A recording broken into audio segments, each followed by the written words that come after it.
सिकोहाबाद में बनी triple engine की सरकार ने गरीबों का जीना मुश्किल कर दिया है। जहां देखो वहां अवैध वसूली जारी है, लेकिन जिम्मेदार इस ओर कोई ध्यान नहीं दे रहे हैं। सड़कों पर दौड़ते वाहनों से अवैध वसूली जारी है। सिकोहाबाद में घुसते ही नगर पालिका के कर्मचारी ऑटो और ई रिक्शा वालों से अवैध वसूली कर रहे हैं। गुंडई के बल पर ये अब आम बात हो गई है। इसका जीता जागता उदाहरण आपको सड़कों पर मिल जाएगा।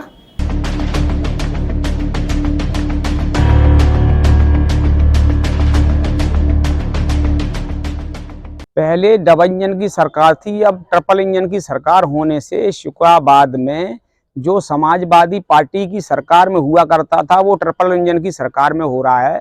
नगर पालिका द्वारा अवैध रूप से उनसे धन वसूली की जा रही है। पार्किंग की सुविधा है नहीं और पार्किंग के नाम पे उनसे पैसा लिया जा रहा है। ई रिक्शा वाले गरीब आदमी हैं जो अपना रोटी रोजी पैदा करके अपना घर परिवार चलाते हैं, बमुश्किल अपने बच्चों को पालते हैं।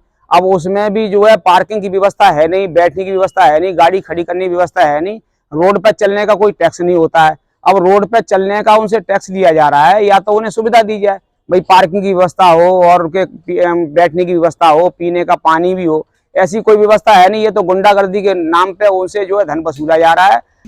एक बात तो है, जब सिकोहाबाद में सपा की चेयरमैन मुमताज बेगम थी तब ऐसी लूट नहीं होती थी, लेकिन जब से सिकोहाबाद का हुक्मरान बदला है तब से गरीबों का जीना दुश्वार हो गया है। अब आपको बताते हैं कि नगर पालिका की ओर से सिकोहाबाद में सुभाष तिराहे पर पुल के नीचे जो पार्किंग बनाई गई है उसमें कोई ई रिक्शा या ऑटो वाला नहीं जाता, लेकिन फिर भी नगर पालिका के ठेकेदार गुंडई के बल पर ई रिक्शा और ऑटो से लाखों रुपए की वसूली कर रहे हैं। क्या नाम है? श्याम सुंदर। गाड़ी का कितना नंबर? 623। कितने रुपए लिए थे? कितने? 365। 365 कितने रुपए लिए? नगर पालिका वालों ने। सिकोहाबाद की सड़कों पर करीब 1492 ई रिक्शा और करीब 857 ऑटो हैं। कुल मिलाकर 2349 वाहनों पर नगर पालिका ने अपने नंबर अंकित कर दिए हैं, जिनसे हर 4 महीने के अंदर करीब 11,74,500 रुपए वसूले किए जाते हैं। ये उसी सरकार के नुमाइंदे अवैध वसूली कर रहे हैं जो सरकार ये कहती है कि हम गरीब के चौखट तक मोदी सरकार की योजनाएं पहुंचा कर रहेंगे, लेकिन ये कोई नहीं जानता कि अवैध वसूली की आड़ में गरीबों का खून चूस रहे हैं। ये तो गुंडागर्दी के नाम पे उनसे जो है धन वसूला जा रहा है। इसका खामियाजा 2024 के लोकसभा चुनाव में भारतीय जनता पार्टी पे बुरा असर पड़ेगा।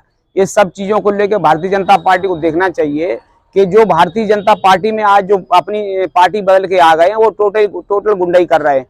आपसे फिर निवेदन करूंगा, अतिक्रमण पर प्रशासन को अवश्य कार्रवाई करनी चाहिए।